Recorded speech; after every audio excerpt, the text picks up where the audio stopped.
드라마 수지마주놀이 74회입니다. 현성과 마리가 마당집에 식사를 하러 왔어요.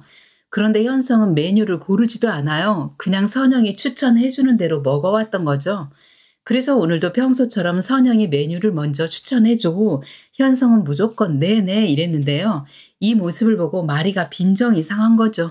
아니 메뉴까지 저 여자가 다 정해주다니 도대체 둘이 얼마나 각별한 사이길래 이래요? 아니 도대체 당신 왜 이래요 여기까지 와서? 그러나 부하가 치밀은 마리는 그 길로 자리를 박차고 나와버립니다. 하지만 마침 음식을 들고 들어오려는 선영과 마주치게 되죠. 왜 나오셨어요? 음식 지금 드려가는데요. 됐어요. 나 대신 내 남편하고 둘이서 따뜻하게 저녁 식사하시죠. 이렇게 빈정냅니다. 선영이 영문을 몰라서 네? 이렇게 되묻죠. 진태가 나와서 당신 도대체 이게 무슨 실례예요?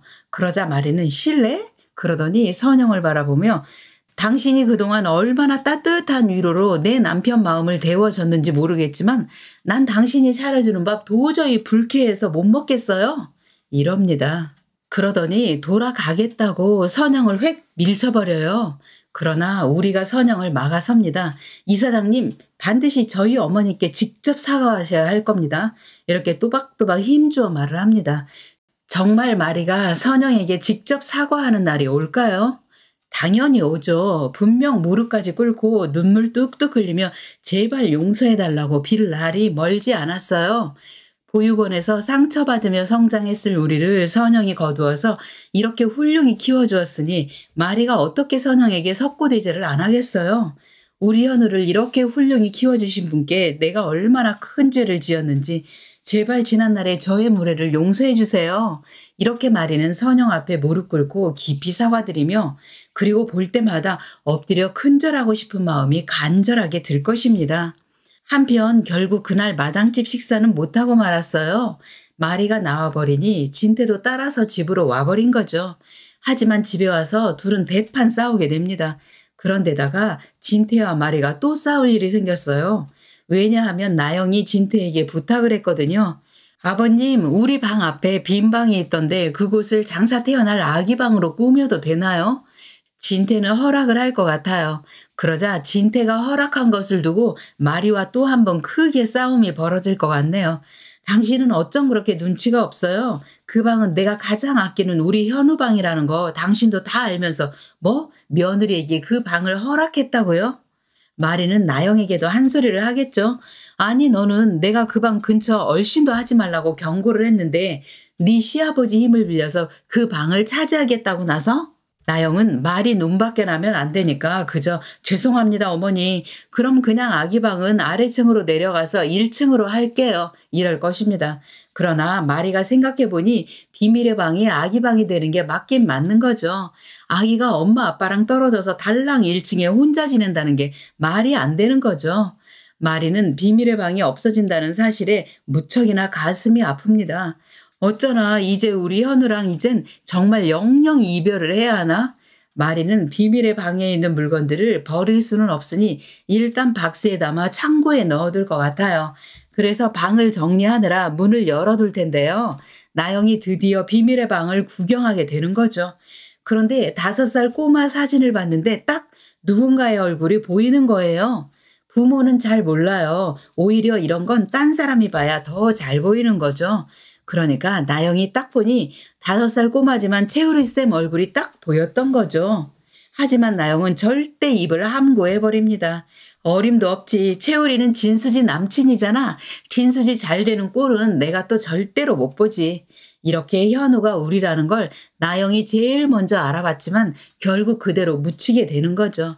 한편 우창이가 선영에게 마음을 고백할 날이 멀지 않은 것 같아요. 유치원쌤이 드디어 우창을 떠나버렸고 게다가 선영에게 우창 씨의 진심을 외면하지 말아달라고 했으니 우창과 선영의 러브스토리도 곧 펼쳐진다고 예측이 됩니다. 그나저나 장수는 또 정신 못 차렸네요. PD가 도영을 스타로 키워주겠다며 거금을 요구하는데 장수는 도영을 위해 거금을 PD에게 갖다 주려고 마음을 먹은 거예요. 장수가 사기당해서 온 식구가 이 고생을 다 하고 있는데 또 사기를 당하려고 순진하게 또 이러고 있네요. 하지만 이번에는 둘이가 이 위기를 모면하게 해준다고 예측이 됩니다. 둘이는 방송국에 근무를 하니까 건너 건너 알아보면 도영을 키워준다는 PD가 누구인지 알아볼 수 있거든요. 그런데 알고 보니 정식 PD가 아니라 사기꾼이었던 거죠. 둘이가 이 사실을 도영에게 알려줘서 다행히 장수가 또 사기당하는 참변은 일어나지 않을 것 같습니다. 한편 도영은 꽃을 들고 둘이에게 찾아왔어요. 좋아한다고 고백을 하러 온 거죠. 그런데 도영과 수지가 딱 마주치게 되겠네요. 둘은 서로 화들짝 놀라게 되고 그리고 도영과 둘이도 놀라겠네요. 아니 우리 누나와 너네 오빠가 같은 병원에 근무를 하고 있었네. 그것도 모르고. 그러고 보니 우린 가족들 이야기를 서로 별로 안 한 것 같아. 이러는 거죠. 그나저나 우리는 병원에서도 수경아 이렇게 부르고 있어요. 우리 딴에는 얼른 남매관계에 익숙해지려고 이러는 건데요. 결국 동료 의사들에게 다 들통이 나고 말았어요. 결국 그러다 보니 수지의 가정사도 다 드러나 버리고 만 거죠. 수지가 헤어진 친엄마를 찾게 되었는데 알고 보니 우리의 엄마였다. 그러자 동료들은 헉, 두 사람 얼마 전까지 연인 관계였는데 그럼 둘이 친남매야? 그러자 할 수 없이 윤 간호사가 아니에요. 둘은 피 한 방울 안 섞였어요. 채우리 쌤은 입양아이거든요. 이렇게 본의 아니게 수지와 우리의 아픈 가정사가 다 동료들에게 밝혀지고 만 것입니다. 하지만 동료들은 모두들 우리와 수지를 아끼는 사람들이니까 모두 내색하지 않고 우리와 수지가 어쨌든 편안한 관계가 될 수 있도록 티 안 나게 응원해주고 배려해주게 될 것입니다. 시청해주셔서 감사합니다. 구독과 좋아요 눌러주시길 부탁드릴게요. 감사합니다.